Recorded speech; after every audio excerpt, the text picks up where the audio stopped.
สบายดีจีสันสบายดีข้าพเจ้าต้องใช้พิซซ่าเผ็ดบางลาวเป็น CEO ของสับพลัสโกลาออกสันเนาะมื้อนี้วันที่28เดือน5ปี2026เนาะข้าพเจ้ากำลังลงพื้นที่ซอยทีมขายขยายลูกค้าทุกท่านเนาะกำลังลงที่เมืองปากซองแขวงจำปาสักเนาะรวมกับทีมงานของเราก็คือทีมงานมื้อนี้จะพามาจากเพชรซับบารมีท่านผู้ชมเนาะเดี๋ยวเบิ่งบรรยากาศกันแล้วกันว่ามื้อนี้จะเป็นจังไดเนาะมีการตอบรับจะได้แน่เนาะลงไสแน่ที่รับชมสภาพจริงเส้นเลยท่านเสียงฟ้าห้องตึงๆท่านเอ้ยยามฝนเนาะยามฝนเฮาก็สบายดีส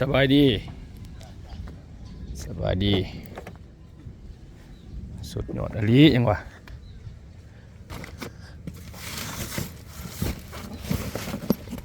ในบรรยากาศนี่ทหารเมื่อเบิดแล้ว หึ ทหารเมื่อเบิด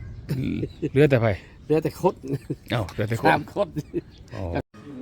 ลักษณะบรรยากาศเนาะในการให้หมู่งาน A2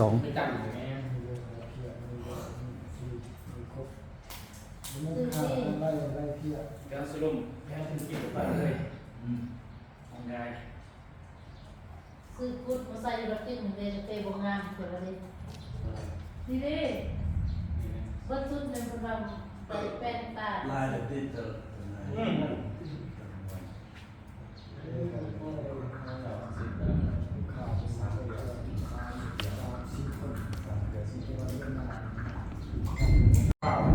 ตอนนี้บรรยากาศเนาะ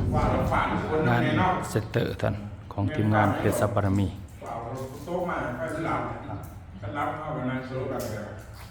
ก็เขาเป็นโซ่เนี่ยเพราะว่าเปิดตลอดเขาเดือดนี่จะว่าขึ้นตอนสองเขาเลยร่มเดือดที่ขายเนาะเป็นกินเดือดจีบแล้วที่นี่เนาะ ขาทองที่กินมันดู คือเขาเกินไปแบบว่าประธานเป็นพยานเขาแบบว่าเป็นจิมมาร่มเดือดทำสมาชิกแต่การเขาเป็นธุรกิจกับเพื่อนนี่เขาสิได้ยั้งอย่างสินะอันนี้คือไอ้ฝั่งเป็นฝั่งพลาดเองเนาะว่า ไฟไฟเขา มีแนวร่วมของเขานะ เขาไฟไฟจ้ะ เขาสิเห็นไอ้ยังเห็นธุรกิจเห็นขายเป็นไงแต่นะจนได้กับเป็นธุรกิจอะไรเนาะแต่การสมาชิกสมาคมสิได้ยั้งอย่างสินะอันนี้ให้ประธานเราบอกช่วงว่างเป็นโลกของเขาเพื่อว่าเขาถึงเป็นตอนเนาะก็มาหอดส่วนก็ถือว่าเอาเชิญทั้งประธาน สวัสดีท่านการเนาะมาสารเนี่ยพร้อมมือเศร้าติดงาน2งานมีติดงานกับประเด็นสมัยประเด็นการเงินแน่กับกสิกรรมนั่นนะก็เรียกว่าพวกที่แต่ละเมืองมีอำลายยิ่งช่วงนี้แห่งช่วงลายเลยช่วงปลายเดือนนะลายครับเนี่ยว่ามื่อนี้ที่ว่าสิเราฟังเรื่องของธุรกิจกันแล้วกันนะเพราะเขาเจ้าลงเบียดที่จริงเนี่ยเขาไปลงตลอดใช่ไหมลงที่มีหน่วยงานเขาลงแล้วก็จะลงคือว่าฝึกงานผู้นำนะเพื่อนคงบริษัทสายเขาที่มีการฝึกแต่โดยลูกสตาร์เลยแต่เราประธานลูกซอสเองให้เบิ้งประมาณนี้ร้านเดียวก็มองเบียดใครยังอีกเดือน6เดือนไหนเดือนสุดท้ายคงฝึกงานเดือน7อยู่แล้วเขาจะไปทำงานคนลงกันจำตัวได้มากน้ำหอมสายเลยว่าเขาจะชมมองเขาเบิ่งว่าบริษัทเขาเป็นยังไงเนาะเขาแบบฟังไปเลยเดี๋ยวเราเรื่องธุรกิจไปเนาะคือธุรกิจของเขาดีแค่ธุรกิจนี่เขาเป็นยังไงอยู่นะครับซึ่งของเราจะมีนโยบายคือมีงานมีเรื่องมีคนมีเดียวที่สร้างพวกใหม่ที่เราที่สี่เขามีครบเลยเนาะสื่อของพาเที่ยวใครของพาเที่ยวเกือบทุกเดือนเที่ยวล่าเที่ยวไทยคือเดือน7เนี่ยเขาจะไปโรงพยาบาลเดือน10นี่ไปพวกงานคุยที่เก่าเสียโลกบุรีไป3จังหวัดในไทยเดือน12ไปพุทธเบิกไปบนผลิตกาแฟ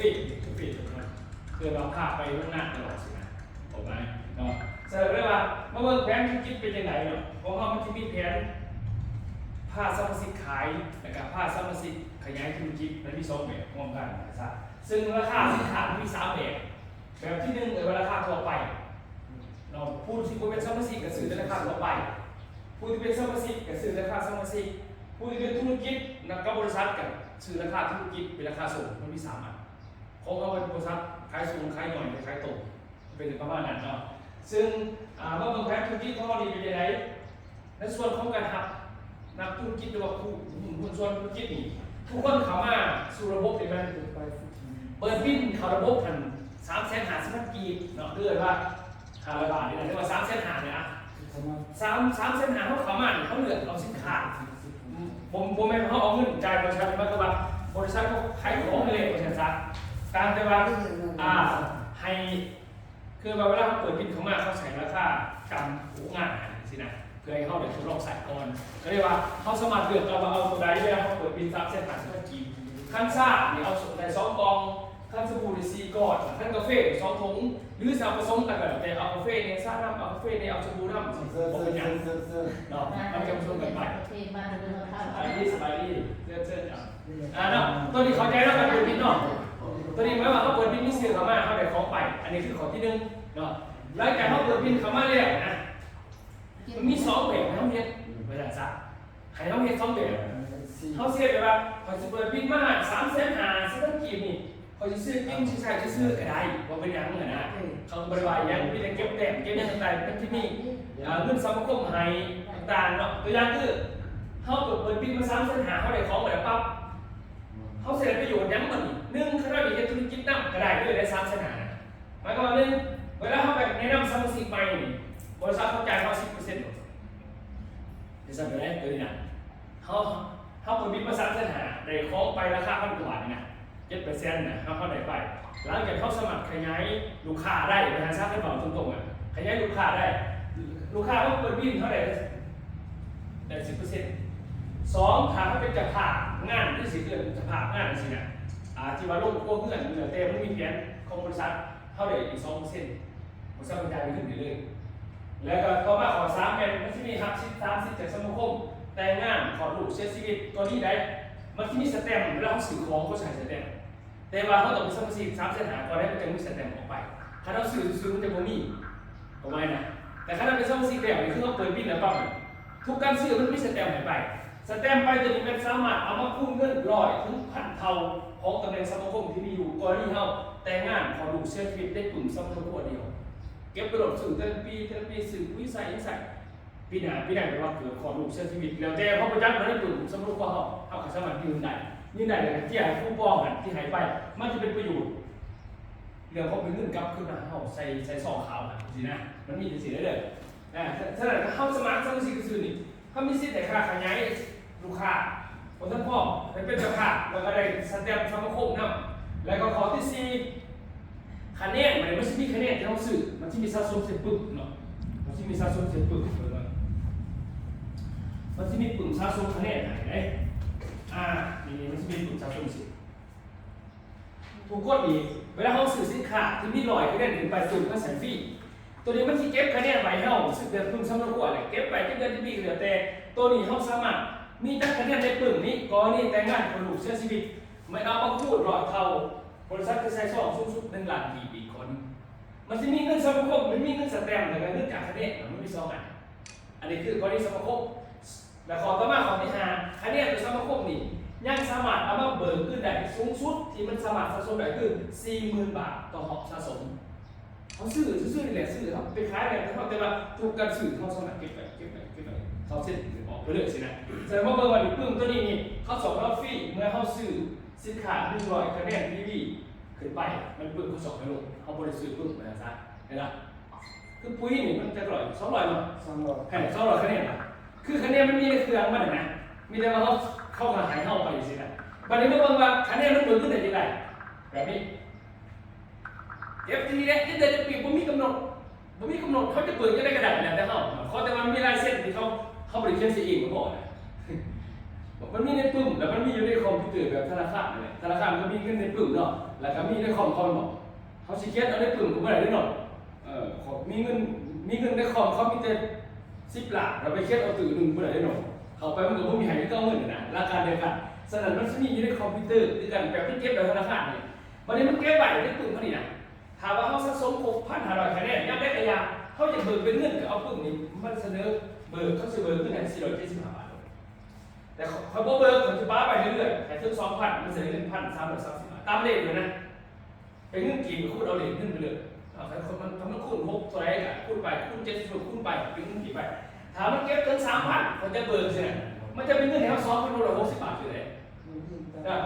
เนี่ยถ้าเขาซื้อครบ5,000แค่นี้เขากระแลกขึ้น5,000มันจะขึ้นเลยสังเกตไหมถ้ามีอีก1,500ในเงินน้อยนึงแต่ว่าถ้าเขาเบิกถึง2,000จะได้เงินเท่าไหร่ไปเก็บไปต่อ3,000เขาได้เงิน2,000ไปถ้าเก็บเงิน5,000ได้เงิน3,000 บาทเก็บไปต่อ7,000ได้เงินกับปักซองเขาดิทั้งหลายอยู่เขาซื้อเป็นผวงเขาเก็บเส้นที่มันจะเส้นดีเนี่ยเขาเก็บเส้นดีอย่างเดียวเขาบางคนได้กับเงินไปเงินเยอะที่มีอะไรครับเดี๋ยวเงินเบิกต้นนี้16,310 บาท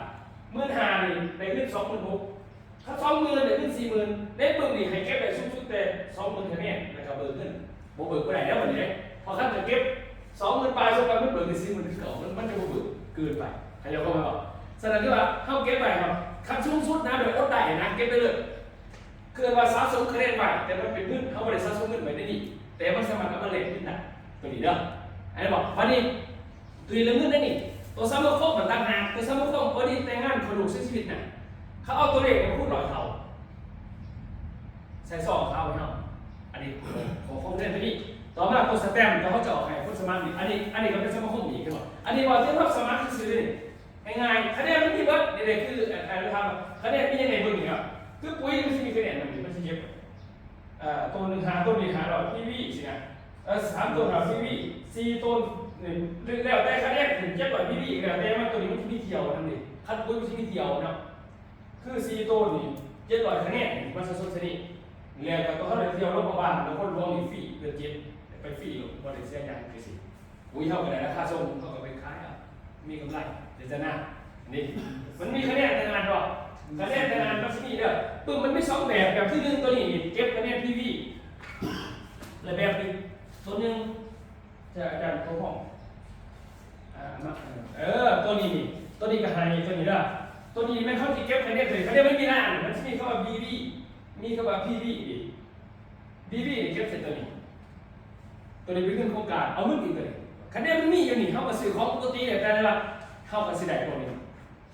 เขาจะเก็บไปเข้าเก็บไปเวลาสื่อเหล่านั้นมันมีเข้ากับเส้นจับตาเนี่ยขอยังไม่เดือดร้อนเงินถึงมากเท่านั้นเองบริยารได้เลยเก็บไปเท่านั้นในเราคือวินาทีหัวเสือพอผู้กรีนถ้าเป็นสูตรนี่สูตรราคาบริษัทเขาส่งมาที่9,000 บาท10 ขวดตัวนี้เนาะตัวนี้ตัวนี้จะไปดูที่300 PV 110 คะแนนตัวนี้มันเป็นเงินหมดเลยมันเก็บไปได้หมดปุ๋ยหน้านี่1,500 บาทมันจะได้3 ขวดเอาไปขายทำมีกำไรแต่ว่าชีวิตแต่คะแนนมันเหลือมันเก็บไป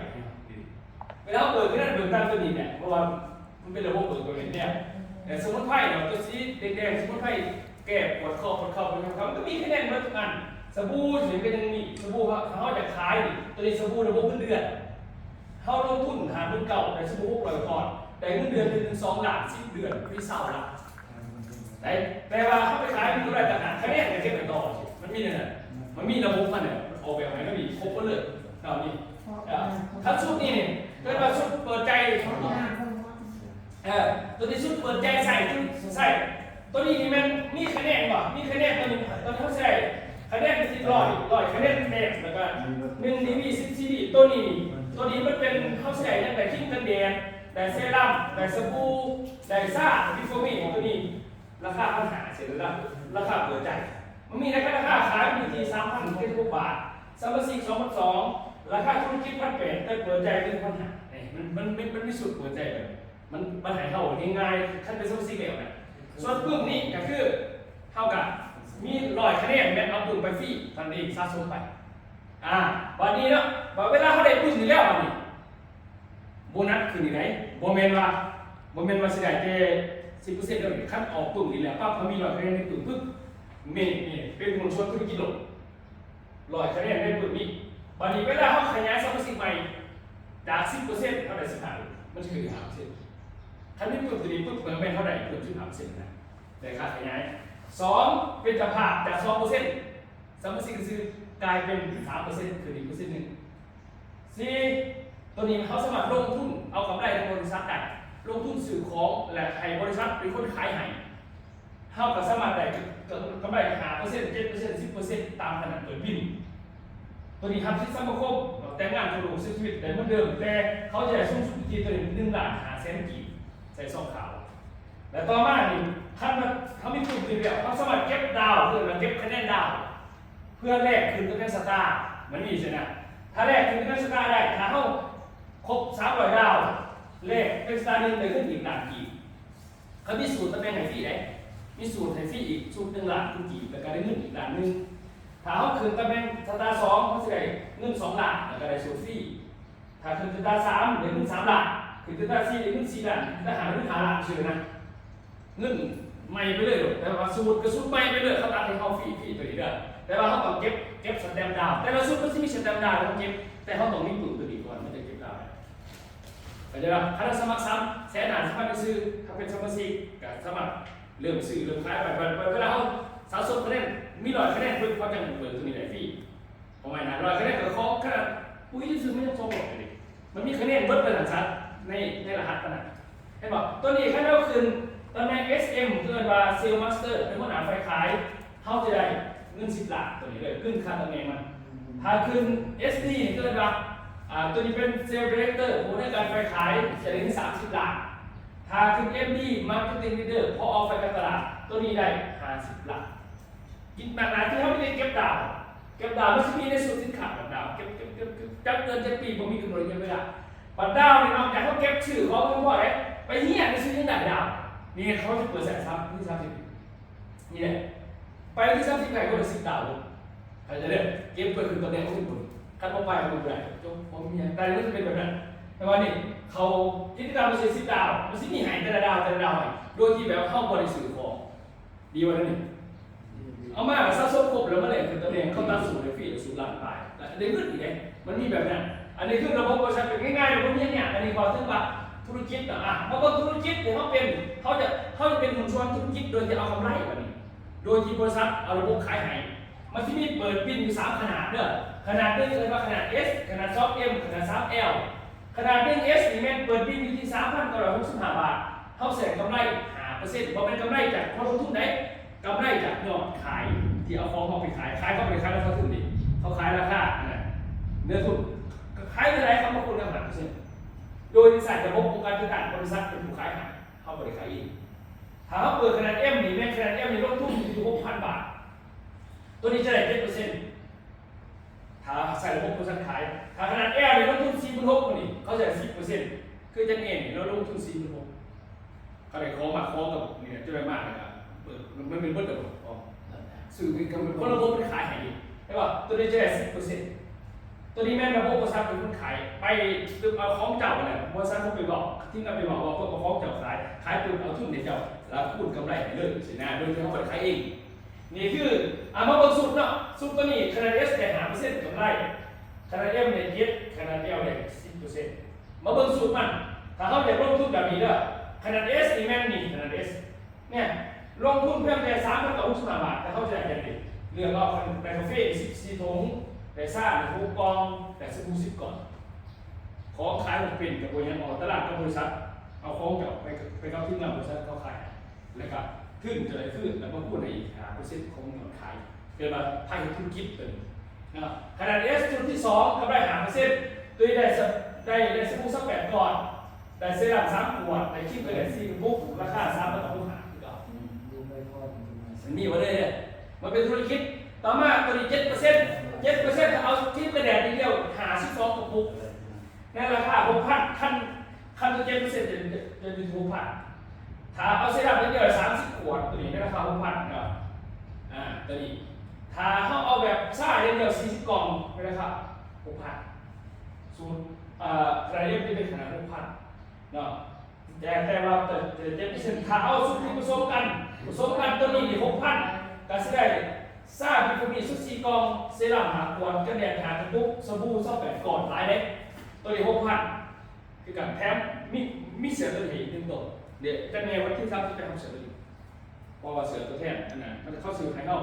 7% เป็นสุดนี้กับ 10% เนี่ยมันไหนเขาจะมีเสือหายดีตัวนี้ครับจะมีตัวนี้หายอันนี้ว่าถึง 7% บัตร 7% ตัวนี้คือกาแฟ8 ห่อ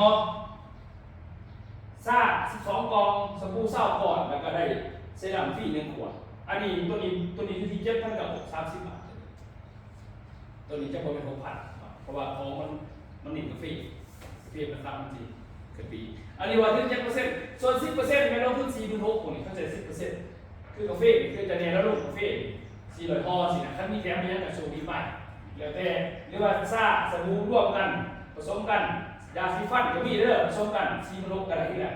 เกิดมาเขาเป็นคอเหมือนแมนบริกองไหวเด้อบริษัทเขาสิมีแผนกับเขาว่าลงจังไดเอาของพันระบายมือเอาไปจัดงานขายแบบนี้ทุนให้กำไรทุนสินะเป็นประมาณนั้นเบิกเอาเลยแต่ละวันเลยลงเบียดเกิดว่าภายในธุรกิจ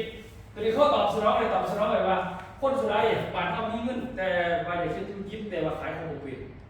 คนลาวเป็นคนขายของบ่เป็นแล้วก็จะสิขายไม่สิเฮ็ดแต่ว่าอยากลงทุนนะมันเลยว่าจะเสร็จที่ไหนบริษัทบริษัทเราเลยแก่ว่าจากประสบการณ์มา3 ปีเนี่ยมาแก่ว่าจะได้คนมาขายมาออกมาตื่นแต่เขาสมัครขายน่ะระบบมันยังทำขึ้นกำไรได้เขาจะได้เอาประสบการณ์มาคิดระบบนี้ขึ้นมาโดยที่ว่าเขาสมัครหาเงินบริษัทใดตัวที่โคตรต้องไปขายเองอันนี้คือแผนบริษัทนะฉะนั้นพัฒนามีระบบช่วยเหลือแบบว่าได้ขายเองเท่ากับถ้าลง 10% กันคูณเอากำไรวันต่อวันไปเลยถ้าสุดดีเลย 10% นะ10% ตัวนี้เห็นไหมเขามีหน้าที่เป็นท่านี้เขามีเรียนประสานกับบริษัทแล้วก็ประสานกับกลุ่มแต่ละบอลแล้วบริษัทเขาจะเป็นคนบอกคนว่าอะไรเอาของเขาเนี่ยไปขายเกินกันขายแหละกำไร 10% โดยที่เขาไปดูบริษัทอีกระบบมันออกแบบมันนี่เนี่ยเท่ามีบริษัทสองอันเท่าเป็นผู้นี้มีบริษัทเป็นนี้เท่ามีแต่ที่มีของแล้วแต่เขาซื้อทุก3%5% 7% 10% แล้วแต่เท่าแต่วันนี้เขามีญาติมีเพื่อนมีพี่น้องแล้วแต่แล้วไม่เสียหลักหรือใช่ก็ได้เนี่ยเขาก็มีของเขาก็เข้าประสานบริษัทเขาสิไปอีกบริษัทเขาสิไปพวกนี้เขาสิโลกนี่เกิดการขายเอาของเขานี่ขายเกิดการขายเกิดการขายพวกนี้เขามีรายได้ของเขาได้เด้อแต่เขานี่จะได้ว่าขายไปเท่าไหร่ขึ้นเขาได้ขึ้นมาแต่เขาสิได้กำไรอีกอยู่ที่ 10% สูงสุดคือจะเนี่ยดีได้จะดีป่ะตัวนี้ไม่หลับตัวนี้ไม่ว่าชนะได้7%เปิดบ้านดีกว่าไปขายไปเป็นรายเติมไปตัวนี้เนาะฉะนั้นที่เข้าเป็นที่เข้าเป็นผู้นี้เป็นสมาชิกแต่ก็เป็นหนุนชวนนี่เข้ากับติดต่อผู้ที่สนใจอยากฟังธุรกิจฟังซื้อก็ได้พวกนี้อยากใส่สินค้าลงเบิ้งหรืออยากฟังเบิ้งก่อนท่านจะได้จะคอยว่าเข้าไปนี่เขาก็ไม่ได้ประสานกับกลุ่มบริษัทซื้อบริษัทนี่ของกับของเขาบริษัทก็กลับไปห้างเขาแล้วเขาไปรอบเองแล้วนี่เอาของเขาไปขายนะขายเกินขายก็คือกำไร 10% นี่ขึ้นกำไรปกติตับกันต่อวันเกิดเราพลาดขาดนี่คือบริษัทที่มีง่ายแบบนี้เด้อบริษัทมันยากกว่ากันซะแต่ว่าเส้นเท้าขายเองเป็นแบบนี้เขาใส่กำไร 3% ถึง 10% กำไรสูงว่าคันเราขายเองได้ไปเลยว่าบริษัทขายให้แล้วคนนี้เขาจะไปเอาขายให้เขาก็ไปช่องสิเขาเสียกำไรสูงถึง 410% สินค้าเท่านั้นกำไรหลายออกแบบมาง่ายๆเพราะว่าเนาะอันนี้คือเรื่องเล่าของธุรกิจนี่เลยว่าเขาเข้าใจไปได้กับเครื่องตามนั้นแต่ถามว่าเขาอยู่ในวงการต่างบริษัทเกิดมาเป็นผู้นำเป็นผู้บริหารในระบบวงเฮียแบรนด์ซัมเมอร์โคกเนี่ยเขาเอารายได้ของเขาตัวอย่างคือองค์การต่างเนาะตัวอย่างอาจารย์พ่วงใช่ไหมอาจารย์พ่วงสิปุ๊บนี่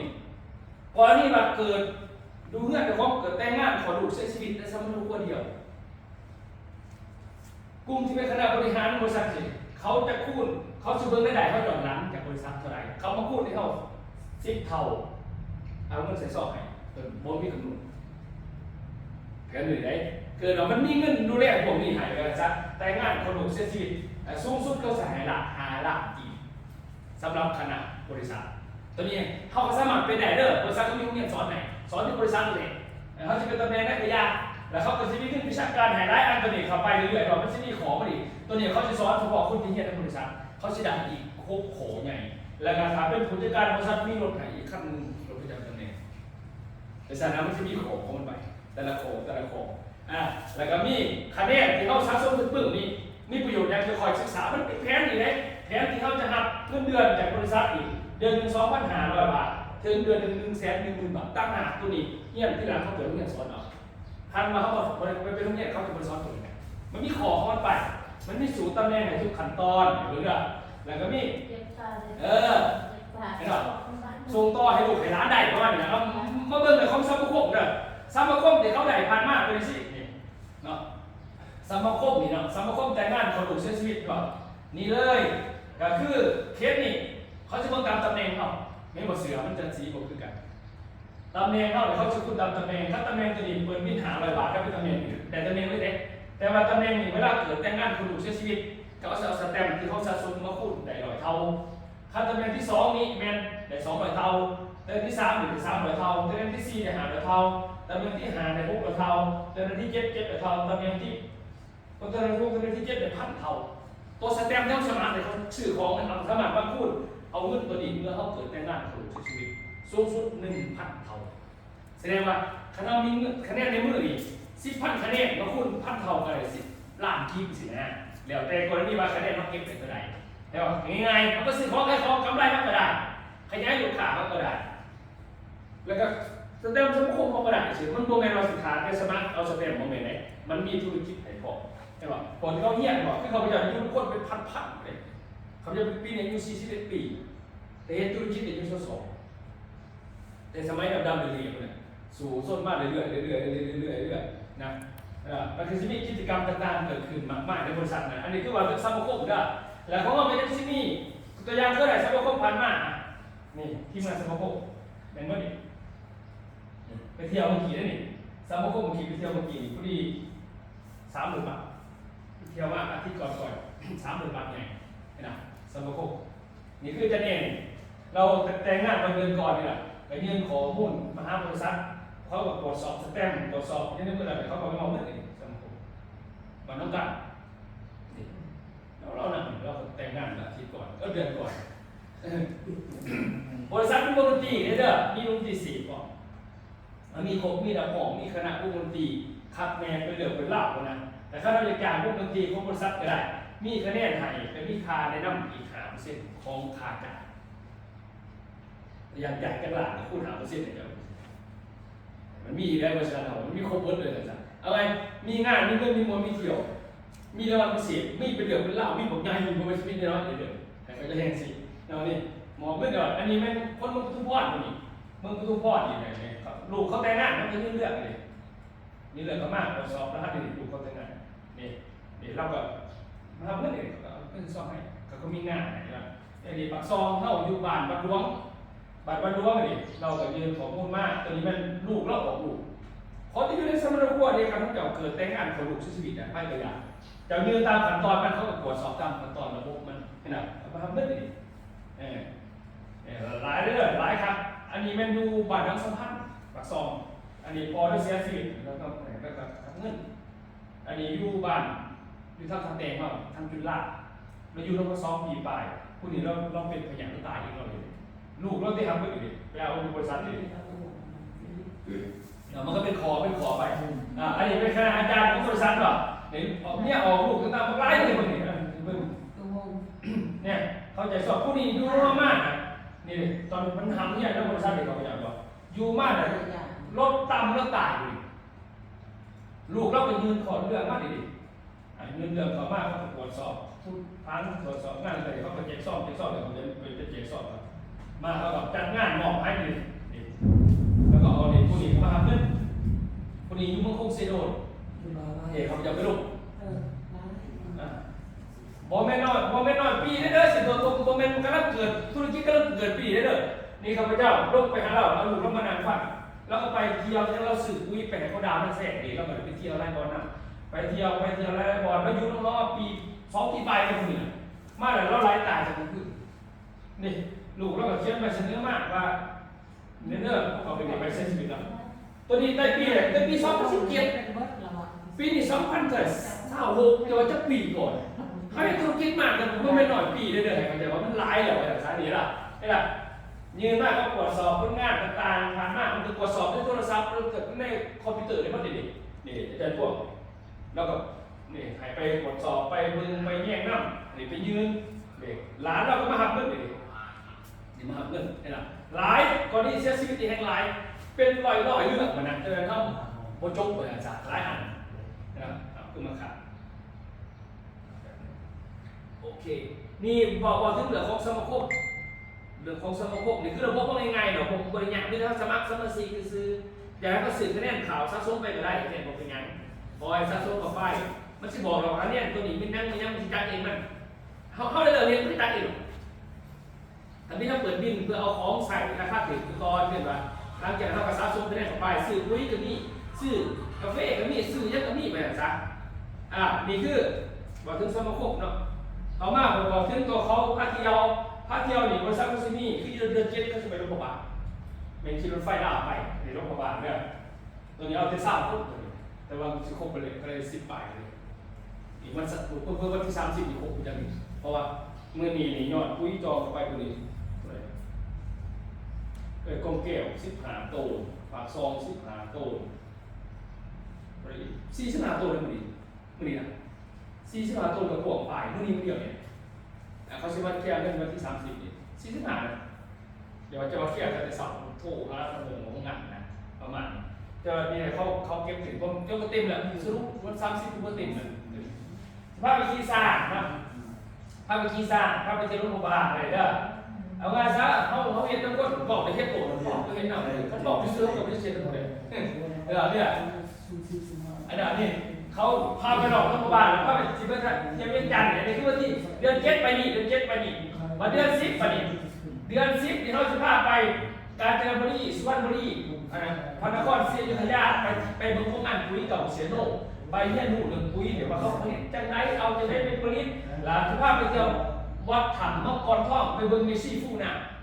ลงหนักไปเดี๋ยวฟู่ขึ้นมันไปฟู่ไม่มีเลยสุภาพไปนะไปวัดถังเสือเนี่ย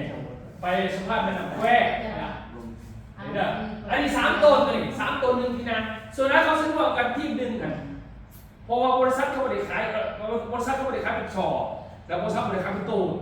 บริษัทเขาจะขายเป็นรถ10 ล้อเอารถพ่วงฉะนั้นแต่ละที่เขาสี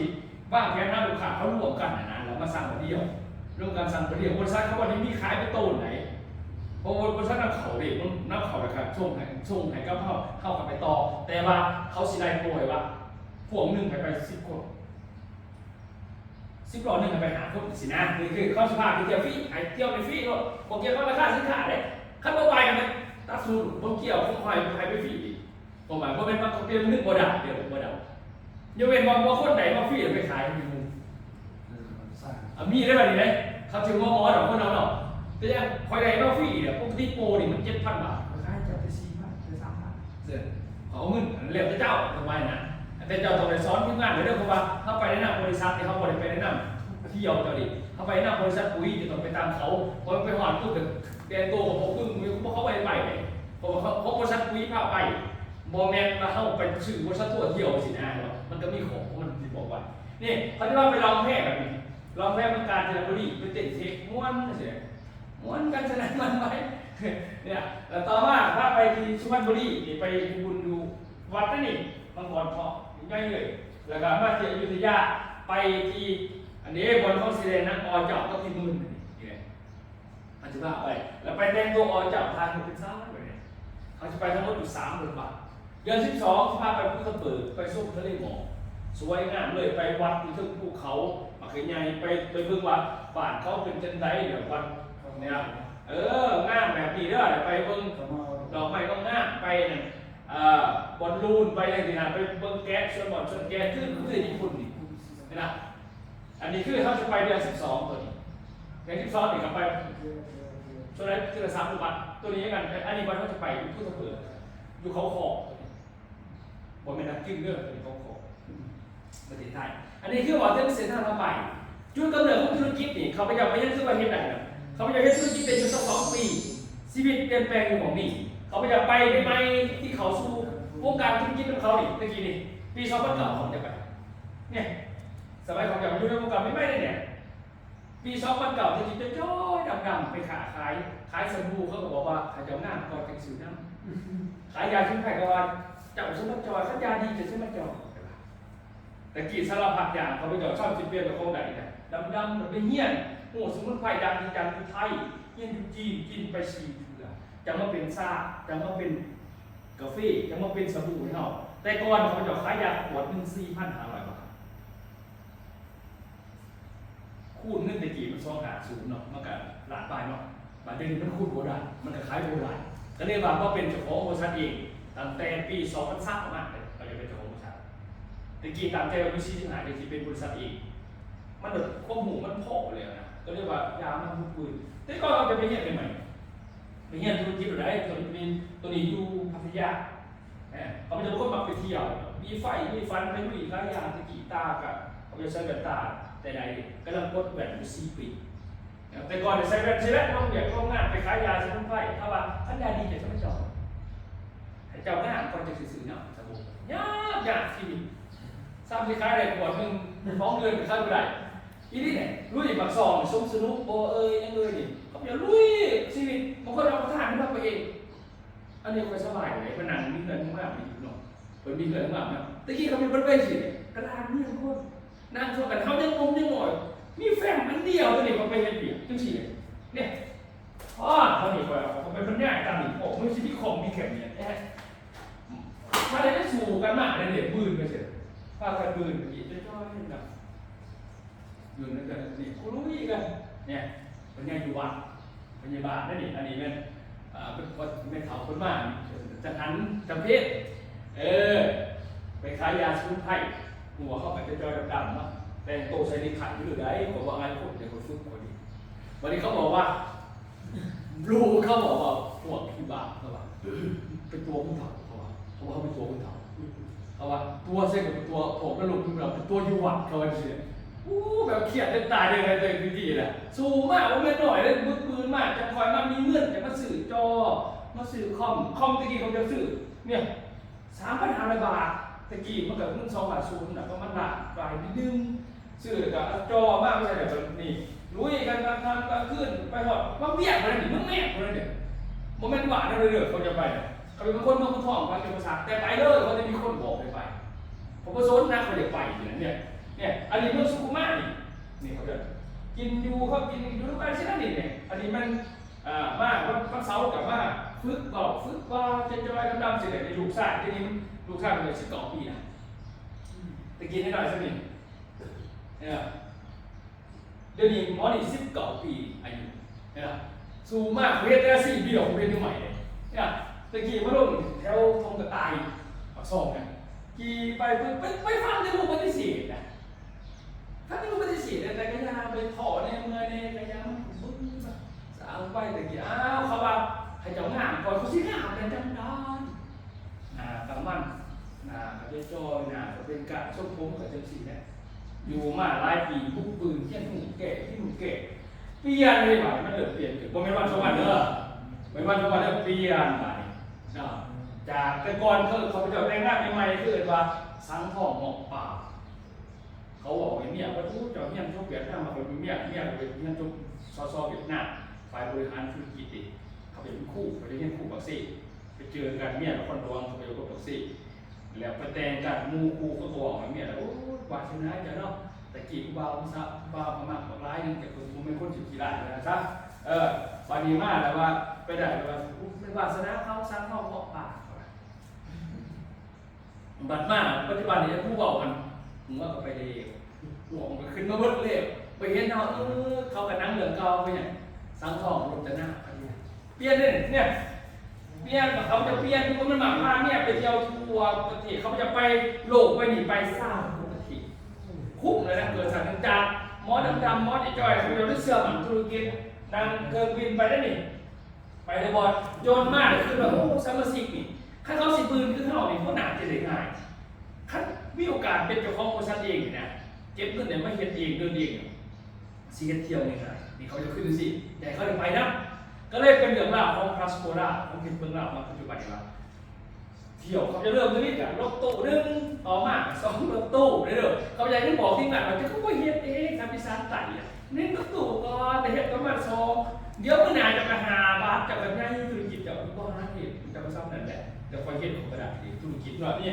เริ่มมาจากบาท1ยับมาก2บาทรู้ไหมเด็กเขาไม่ใช่แบบไหนตาเลยทั้งเดียวอ่ะเนี่ยและนี่คือง่ายคือขายของเราก็มีพาไปเที่ยวก็เลยต่อมา2 บาท3 บาท5 บาทเดินได้เส้นไหน3 บาทดีเลยเพียง5 บาทอีก5 บาทวัด2 สัตว์ประเทศไทยนี่เขาไปจะนั่งเองบางคนเห็นด้วยก็ยังไปเที่ยวขี่ดียิ่งไปแบบว่า บริษัทที่ประธานที่ดีไม่ใช่เคยว่าแม่ดอกข่อยเห็นมากก่อนเจ้าแต่ข่อยเห็นดีคนโกเสื่อมแล้วเสื้อเจ้าคือผู้ใดข่อยเห็นดีบอกข่อยเห็นมากแต่เป็นข่อยบ่มีอย่างข่อยเห็นพ่อข่อยมีแต่ข่อยก็ยังเห็นต่อจะชนะเข้าไปล่ะถ้าไปจะเด็กกินเขาที่นึงเสียได้ไม่ได้นะไปเที่ยวไปลองเมื่อไปเที่ยวทะเลโอ้ก็ขึ้นขึ้นน่ะบุยบอลนอนพี่ได้นะครับผมนอนมันเขาเดินมาเนี่ยสั่งมาพาไปเที่ยวนี่พี่นาจะพาไปเบิ่งในรีสอร์ทอีกทีเนี่ยเนี่ยไปเที่ยวแบบมีเติมโตขึ้นจังสิมันกับพัฒนาคนร้ายขึ้นบ่ผมมีแต่ไทยเด้อไปเที่ยวเวียดนามมาพาไปไอ้เบิ่งอันนี้แม่นประเทศไทยเข้าไปอันนี้ไปลองกินปูเงียวตัวนี้นี่ไปเวียดนามปูหลายเดือนเวียดนามไปขึ้นกระเสาอยู่ด้านนั้นล่ะไปเวียดนามอันนี้ไปแต่งตัวนะไปแต่งตัวเป็นเจ้าชายอยู่ด้านนั้นไปกัมพูชีไปกัมพูชีไปกัมพูชีได้นี่ถ้าเราไปกัมพูชีนี่กัมพูชีอยู่อะไรเสียเบียบไปแต่ละจุดนี่เสียเบียบนี่สิงคโปร์มาเลเซียอินโดนีเซียเอาไปภาพไปนะอันนี้มาเลเซียได้หนิมาเลเซียไปขึ้นผู้เทคนิคต่างๆภาคงานของบริษัทเข้าไปแล้วอันนี้ตัวนี้เป็นอินโดนีเซียนะครับตัวนี้เป็นประเทศจีนนี่ไปลุยหิมะไปลุยภูเขามังกรยกใต้ดินเกี่ยงไปเบิ่งบอลเขาแสดงน้ำนางพญางูขาวตัวนี้นะพากันไปบนหิมะแบบโอ้ครับขนาดนั้นเกิดสายเป็นมันสุดนะครับบนจากนี้ไปพวกพากันไปเกาหลีหรือ2 เทื่อญี่ปุ่นตัวนี้เซี่ยงไฮ้ต่างกันกินมีหลายทุกคนหลายบ่อนตัวนี้เซี่ยงไฮ้ถึงระดับสูงของโลกระดับ2ของโลกตัวนี้เราไปเที่ยวสมุนไพรอยู่กี่อยู่เซี่ยงไฮ้มีข้อขนมอยู่เมืองเซี่ยงไฮ้เราไปลองเมื่อต่างๆว่าหลายคักสถานที่ยนต์ระดับ2ของโลกไปญี่ปุ่นนี่ล่ะญี่ปุ่นตัวนี้ญี่ปุ่นแล้วก็หลายคักญี่ปุ่นดูไบตึกระดับ1ของโลกชื่อว่าเบิร์สคาลิฟาเนี่ยไปขี่ยนต์ระดับ1ของโลกไปลุยทะเลสาบอันนี้มันนี่พูดเด็กๆถ้าเราขี่อุ่นเลยเขาจะมีจ่ายเงินขี่อุ่นต่างๆนะไปอันนี้มันดูไบได้ดิต่อมาแม่ไปใส่ไปรัสเซียเมืองมอสโกเขาจะไปวันหนึ่งในมอสโกดิตัวนี้จะตัวแดง